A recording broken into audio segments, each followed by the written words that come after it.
할렐루야. 오늘 귀한재단의 주일 예배 참석한 우리 한빛교회 모든 성도들에게 하나님의 은혜와 축복이 함께 하시길 바랍니다. 오늘 특별히 고린도후서 6장 1절에서 2절 말씀을 갖고 너희는 은혜를 받으라 그런 제목으로 말씀 선포할 때 우리 여러분 모두 마음을 여시고 그 은혜가 여러분에게 함께 하시기를 간절히 축원합니다.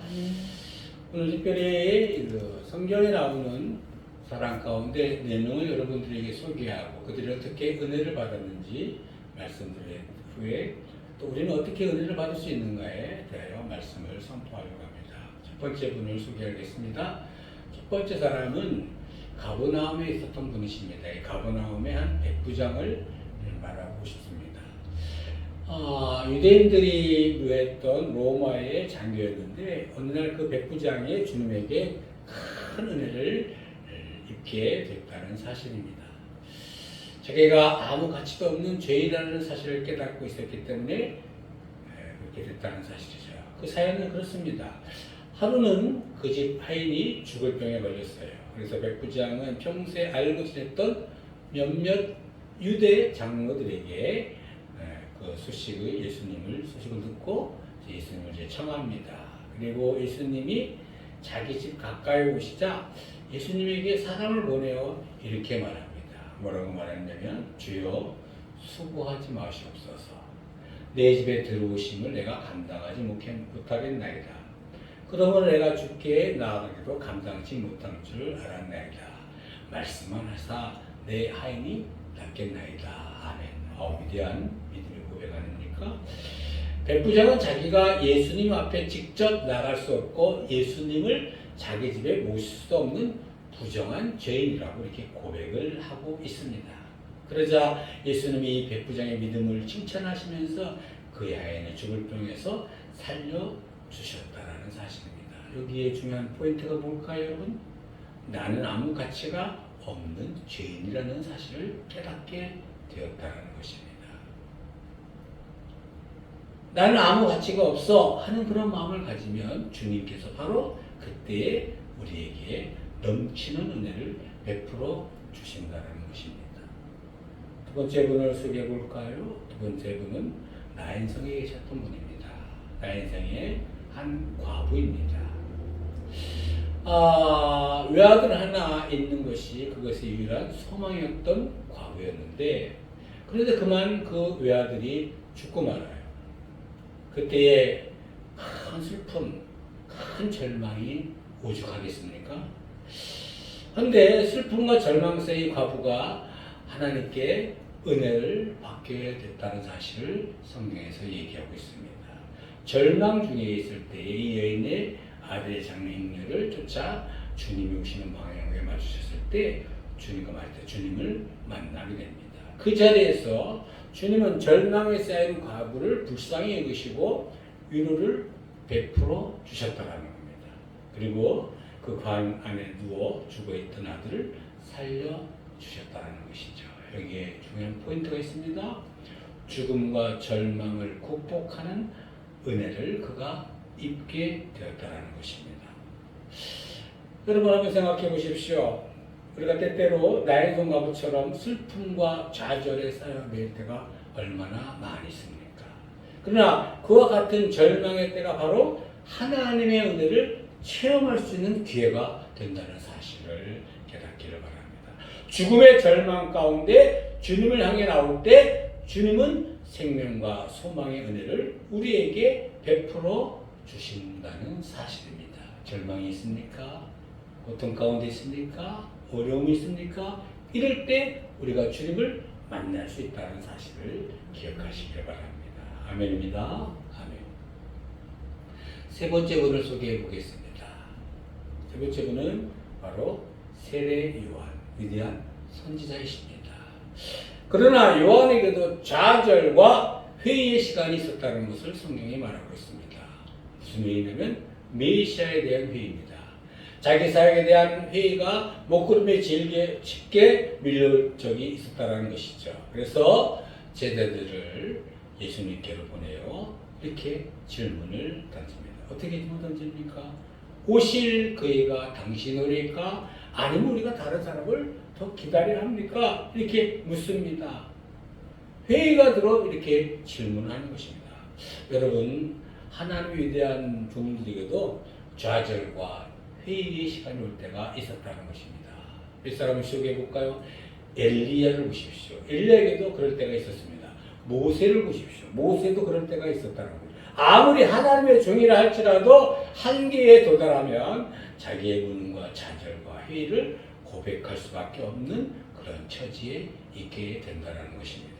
그러나 자기의 한계를 의식하고 좌절과 회의에 빠진 것도 그런 의미에서 하나님의 은혜라고 저는 생각합니다. 두 손 들고 오시리가 그일까 당신입니까? 라고 질문하는 것이 은혜가 아니냐 이거죠. 좌절과 절망은 오히려 더 깊은 은혜로 갈 수 있는 지름길이 될 수 있다는 것입니다. 세례요한은 깊은 회의 속에서 예수님이 메시아인지를 알게 되었고 그 메시아를 통하여 우리가 구원을 받을 수 있다는 길을 예비하는 선지자가 될 수 있었다는 것이죠. 아마 여러분, 저와 여러분 언제는 좌절과 회의와 절망에 빠질 수 있게 될 때가 있을 것입니다. 바로 그때 주님 앞에 다시 나아가면 주님은 우리에게 새로운 확신과 평안과 기쁨을 우리에게 부어주신다는 사실입니다. 자신의 한계를 맞이하여 좌절과 회의에 빠졌을 때도 주님을 향해 두 손 높이 들면 주님은 확실한 우리에게 응답을 허락해 주신다는 것입니다. 네, 마지막 네 번째 분을 소개해 보겠습니다. 이분은 갈릴리에 계셨던 분입니다. 갈릴리 한 죄인, 한 여자를 소개해 보겠습니다. 구체적으로 어떤 여인인지는 알 수 없지만 아마도 밤거리 여자인 것 같아요. 아마도 창녀인 것 같아요. 하지만 이 여인은 자신이 죄인인 것을 깨닫고 있었고 예수님이 자신과 같은 죄인들을 구원하시기 위하여 오신 분이라는 것을 알고 있었기에 늘 주님을 향한 감사의 마음을 갖고 있었다라는 여인입니다. 그러던 어느 날 이 여인이 예수님이 자기 동네에 오셔서 시몬이라는 집에 계신다는 소식을 듣게 되었다는 것입니다.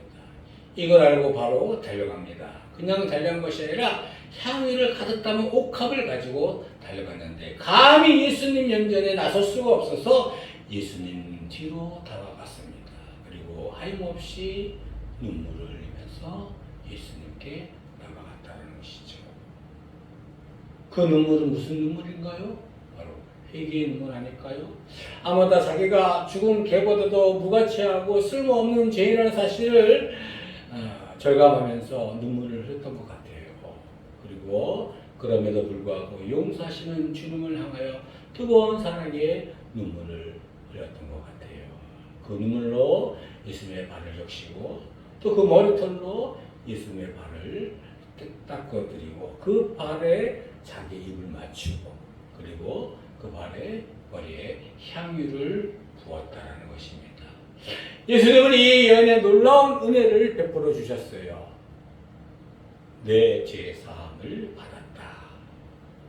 내 믿음이 너를 구원하였으니 평안히 가라고 이렇게 말씀하셨다는 것이죠.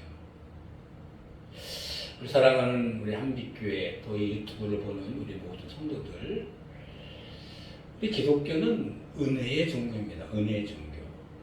온전히 주님 안에 있는 성도는 누구라도 풍성한 주님의 은혜를 맛볼 수 있다는 거예요. 주님 안에 거하면 풍성한 은혜를 맛볼 수 있다는 거죠. 그러나 지금 우리의 문제는 그 은혜를 누리지 못하고 있다는 것입니다. 왜 그럴까요?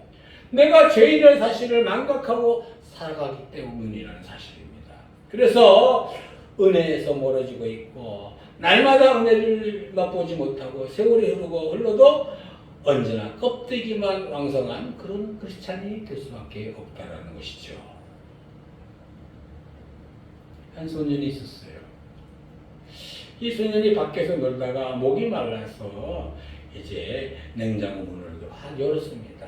그곳에 자기가 가장 좋아하는 사이다가 거기 있었어요. 너무너무 목이 말라서 아무 생각 없이 그 사이다를 병을 따가지고 입에 대고 꾹꾹꾹 마셨습니다. 그런데 그것이 사이다가 아니라 빙초산이었다는 사실이에요. 여러분, 겉은 신앙으로 포장되어 있는 것 같지만 그 안에 은혜가 채워지지 않고 다른 것이 만약에 채워져 있다면 그 사람은 잘못된 삶을 살아갈 수밖에 없다는 사실입니다. 신앙생활을 하고 있지만 능력이 없고 예수는 믿고 있지만 별것 아니라고 말하게 된다는 사실입니다. 다른 사람들이 예수 믿고 은혜 받았다고 아무리 간증을 해도 그런 일은 특별한 사람에게 있는 것이지 나와는 아무 관계가 없다. 그렇게 말할 때가 얼마나 많이 있네요. 그렇죠? 어느 청년이 이런 얘기를 했어요. 이 청년은 나는 이 불같은 신앙을 체험하고 싶어요. 막 속이 뒤집어지고 창자가 끊어지고 몸이 불덩이같이 된 그런 체험을 하고 싶었던 것입니다. 그런데 그러다가 어느 날 문득 한 가지 사실을 깨닫게 되었습니다. 하나님의 은혜 체험은 감정적인 측면의 체험이 아니라 사실을 깨달은 것이었죠. 그래서 자기가 원하는 아무리 체험도 경험하지 못했지만 주님이 내 안에 계시다는 것을 믿고 감사드리면서 주님이 언제나 나와 함께 하신다는 사실을 믿음으로 늘 찬양하게 되었다는 것이죠. 이 청년은 그때부터 서서히 변화되기 시작했습니다. 삶 속에서 아주 섬세하게 인도하시는 하나님의 은혜를 느끼기 시작했다는 거예요. 드디어 그는 은혜를 맛보게 되었다는 것입니다. 문제는 무엇일까요? 뭐가 문제일까요? 문제는 지금 내 안에 무엇으로 채워져 있는가를 생각해 보시라는 겁니다. 혹시 여러분 마음속에 세상의 것으로 다 생각되어 있지 않습니까? 웃긴 얘기지만 혹시 여러분 마음에 다 돈으로 그렇게 마음에 채워졌지 않나요? 쾌락으로 채워졌지 않나요? 은혜는 한 방울도 남아나지 않고 이런 것들로 채워져 있다면 우리가 어떻게 해야 되냐 이거죠. 어떻게 해야 내 안에 잘못된 것들을 말끔히 다 끄집어낼 수 있을까? 내 안에 잘못된 거, 욕심, 내 안에 있는 것, 죄, 이 모든 걸 어떻게 다 끄집어낼 수 있냐 이거죠. 의외로 방법은 간단해요. 제가 어렸을 때 어머님이 이제 김장을 많이 하셨어요. 김장. 교회 목사님 부인이니까 교회 김장도 같이 하고 그러면 이제 그 김장을 하면 지금 뭐 김치 냉장고가 있고 많이 있으니까 좋았지만 옛날에 그런 게 없으니까 독에다가 이렇게 이렇게 땅을 파가지고 이렇게 그냥 이런저런하고 김 다 먹고 나면 거기 막 흙도 있고 불순물도 막 있어요. 그것을 깨끗하게 치우는 방법이 있는데 어떻게 하죠? 그 항아리에다가 호수를 밑바닥까지 넣습니다. 그리고 깨끗한 물을 계속해서 집어넣습니다. 어느 순간에 더러운 물은 다 사라지고 만다는 거예요. 내 안에 착한 마음을 채우면 더러운 마음은 달아나게 되어 있다는 겁니다. 내 안에 하나님의 은혜를 채우면 세상적인 것은 다 빠져나가게 된다는 것입니다. 때문에 오늘 우리에게 하나님의 은혜가 꼭 필요하다는 거죠. 절대적으로 필요하다고 얘기할 수 있다는 것이죠. 내 안에 세상적인 것들을 다 빼어버리면 그 안에 주의 은혜가 채워질 수 있다는 것. 오직 하나님의 은혜로 내 영을 채워야 된다는 사실입니다. 여러분, 하나님의 은혜를 여러분 영 안에 채우는 귀한 복된 여러분 되시기를 바랍니다. 그래서 오늘 주님 우리에게 말씀하시는 것입니다. 뭐라고 말씀하셨죠? 오늘 성경 본문에 말하는 같이 지금 은혜 받을 만한 때다. 지금 은혜 받아야 한다. 은혜만 받으면 모든 것이 다 해결된다. 이렇게 말씀하고 있습니다. 저는 찬송가 가운데 좋아 찬송이 많이 있지만 그 중에 하나 얘기하라면 301장을 여러분 301장 보면 1절에 이렇게 얘기하고 있죠. 지금까지 지내온 것 주의 크신 은혜라 이렇게 고백하고 있습니다. 가만히 생각해 보십시오. 가만히 생각해. 지금까지 지내온 것 주의 크신 은혜라.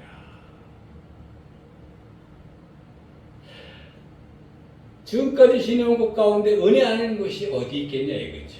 모든 것이 다 은혜입니다. 하나님의 은혜 때문에 지금까지 내가 지내올 수 있었습니다. 아멘. 사람에는 누구에게나 문제가 있습니다. 그러나 하나님께서 베풀어 주시는 은혜를 잘 받는 사람은 분명히 승리하게 되어 있다는 사실입니다. 여러분, 에서와 야곱을 보십시오. 야곱은 에서보다 못난 사람입니다. 고생도 많이 한 사람입니다. 그러나 나중에 은혜를 잘 받아 야곱이 훨씬 더 뛰어난 자가 되었다고 성경이 얘기하고 있습니다. 요셉은 어떻습니까? 요셉도 그렇습니다. 애굽에 노예로 팔려간 요셉에게 무슨 희망이 있겠냐 이거예요. 그러나 하나님이 베풀어 주신 은혜를 잘 받아 요셉은 놀라운 축복을 받게 되었다는 사실입니다. 오늘 우리도 마찬가지예요. 은혜 받으면 됩니다. 아멘. 은혜를 잘 받으면 결국 뭐하고 만다? 승리하고 만다라는 것이죠. 하나님의 은혜를 잘 받아 우리가 그 축복을 누리면서 최우승자의 승리의 삶을 살아갈 수 있는 우리 한빛교회 모든 성도 되시기를 바랍니다. 이제 결론입니다. 그러면 어떻게 하면 하나님의 은혜를 잘 받을 수 있을까? 그 단계가 있어요. 제가 성경을 살펴보니까 어떻게 하면 그 은혜를 잘 받을 수 있냐 이거예요. 그 단계. 1단계부터 5단계라고 생각합니다. 간단하게 제가 여러분에게 설명해 드리려고 합니다. 첫 번째 단계입니다. 첫 번째 단계는 뭐냐면 첫째는 은혜 받기를 원하는 마음이 있어야 된다는 것이죠. 어떻게 해요? 은혜 받기를 원하는 마음을 가지라. 요한복음 5장에 보니까 예수님께서 38년 된 병자를 고친 사건이 나옵니다. 근데 거기에 이 38년 된 병자에게 이렇게 질문합니다. 내가 낫고자 하느냐? 이렇게 질문할 것이에요. 근데 이 병자가 이렇게 얘기를 합니다. 예, 주여, 물이 동할 때에 나를 못해 넣어줄 사람이 없습니다. 내가 가는 동안에 다른 사람이 먼저 내려가나이다. 라고 이렇게 말을 합니다. 낫기를 원하지만 그렇지 못한 자기의 안타까운 마음, 현실을 지금 얘기하고 있다는 것입니다. 환자가 낫고자 하는 그런 마음은 당연한 것입니다. 환자가 낫기를 싫어하면 절대로 나을 수가 없어요. 예수님도 낫고 싶어하는 마음을 가진 사람들을 고쳐주시지 않았습니까?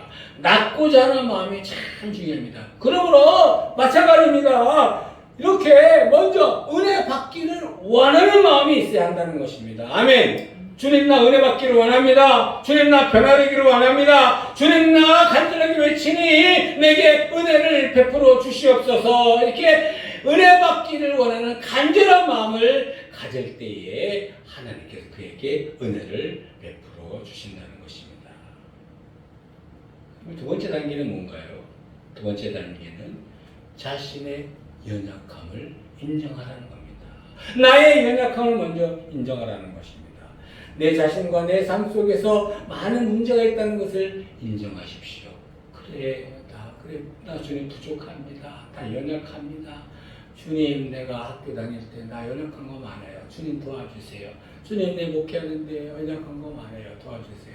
우리 불꽃 기도하는데 하잖아요. 그 하면서도 하나님이 불꽃 기도하는데 연약한 게 많아요. 주님이 도와주셔야 됩니다. 집회 때마다 성령의 나타나심이 나타나야 합니다. 주님 함께 해주시옵소서. 중요한 거예요. 내가 인정한다면 그 문제들이 내 힘과 내 결심, 내 의지로 해결되지 않는다는 것을 인정하는 것이죠. 그리고 쓸데없는 자존심을 버려야 한다는 것이죠. 여러분, 세례 요한이 아까 얘기한 것 같이 회의에 빠졌을 때 어떻게 했죠? 자존심을 내세웠나요? 아닙니다. 예수님께 두 손 높이 들었어요. 자기의 연약함을 인정하는 것. 그것이 은혜를 받는 두 번째 단계, 두 번째 비결입니다. 세 번째 단계는 뭘까요? 세 번째는 내게 은혜 주실 분을 찾아가는 것입니다. 내게 은혜 주실 분을 찾아가십시오. 나를 도와주신 이가 어디 있습니까? 우리는 많은 이름을 부를 수 있습니다. 그러나 그 이름들이 한계가 있습니다. 한계가 있다는 것입니다. 왜 그렇습니까? 사람은 누구든지 자기 자신도 구원하지 못하는 존재이기 때문입니다. 자기 자신도 어찌하지 못하는 어떻게 남을 구원할 수 있을까요? 나를 참으로 도와주신 이름, 그 이름이 성경에 기록되어 있습니다. 구약에서는 누구를 얘기합니까? 여호와 하나님. 신약에서는 누구를 얘기합니까? 예수 그리스도. 성경에 보면 주님은 당신에게 나오는 모든 자들에게 은혜를 베풀어 주시기를 원하고 계십니다. 주님께로 가까이 가는 것, 이것이 믿음이라고 얘기할 수 있습니다. 여러분 보십시오. 예수님 당시의 사람들은 예수님께로 직접 가서 자기 자신의 믿음을 나타내지 않았습니까? 부르짖고 만지고 절하고. 그렇다면 지금은 우리가 어떻게 예수님께 나갈 수 있을까요? 어떻게 나갈 수 있습니까? 주님의 묻는 교회에 나와 우리가 주님께 기도하고 주님의 교회에 찾아와 예수님의 이름을 부르며 말씀을 들으며 기도하면 주님의 은혜를 받을 수 있다는 사실입니다. 아멘. 네 번째는 어떤 단계일까요? 네 번째는 회개의 단계입니다. 이 5단계 중에 가장 중요한 단계라고 얘기할 수 있습니다. 은혜를 주실 때 반드시 순서대로 주시는데 가장 먼저 주시는 은혜가 무슨 은혜냐면 회개의 은혜입니다. 이 은혜로 문제의 원인을 나 자신인 것을 깨닫고 또 그 다음 단계로 하나님이 은혜를 베풀어 주신다는 거예요. 회개치 아니하면 다음 단계는 은혜가 없다라는 사실입니다. 아니, 없는 게 아니라 받을 수가 없다는 것이에요. 주시는 은혜의 처음 은혜가 회개인 것과 회개로부터 모든 것을 더 좋고 깊은 은혜가 이어진다는 것을 우리가 꼭 기억해 두시기를 바랍니다. 그리고 마지막 단계는 끝으로 받은 은혜를 시인하고 감사해야 한다는 것입니다. 은혜를 받고도 감사치 아니하면 그 은혜가 중단됩니다. 여러분 누가복음 17장에 보면 그 10명의 문둥병자가 나오죠. 10명이 다 어떻게 했어요? 다 깨끗함을 받았죠. 그러나 감사한 사람은 단 한 사람뿐입니다. 나머지 9명은 몸이 건강해졌으나 감사할 줄 모르고 굳은 마음을 가지고 있었기 때문에 계속 이어지는 구원의 은혜를 받지 못했다고 성경은 우리에게 이야기하고 있습니다. 여러분 비록 작은 일일지라도 꼭 감사할 수 있는 여러분 되길 바랍니다. 그래야 계속해서 큰 은혜를 이어지게 된다는 거다. 그래서 이런 얘기가 있어요. 별빛 같은 은혜를 감사할 때 달빛 같은 은혜를 맛보게 될 것이고 그 사람은 햇빛 같은 은혜도 역시 맛보게 될 것이다. 사랑하는 우리 한빛교회 성도 여러분, 내 안에 하나님의 은혜가 있으면 세상 사람들이 갖고 살지 못하는 평안을 가질 수가 있습니다. 내 안에 하나님의 은혜가 있으면 사랑도 생긴다는 거예요. 요즘 세상에 너무 미워할 사람 많지요. 그리고 마음이 아프게 하는 사람들 많지요. 그럴 때 성도로 차마 쫓아가서 그냥 멱살 잡고 이거 이렇게 하고 싶을 때가 막 어떨 때는 막 우라통이 터지고 싶을 때가 있는데 그렇게 해야 합니까? 아니죠. 오직 하나님의 은혜가 있으면 내 안에 하나님이 있다면 그런 사람들까지도 사랑할 수 있다는 거죠. 원수를 사랑하라는 그 말씀 안에는 뭐냐면 네가 은혜를 받아봐라. 그러면 원수까지도 사랑하게 될 수 있다. 이 타락한 세상에 심령이 하나님의 은혜로 채워져 하나님이 기뻐하신 승리의 삶을 살아갈 수 있는 우리 한빛교회 모든 소가 다 되시기를 주의 이름을 간절히 축원합니다. 아멘.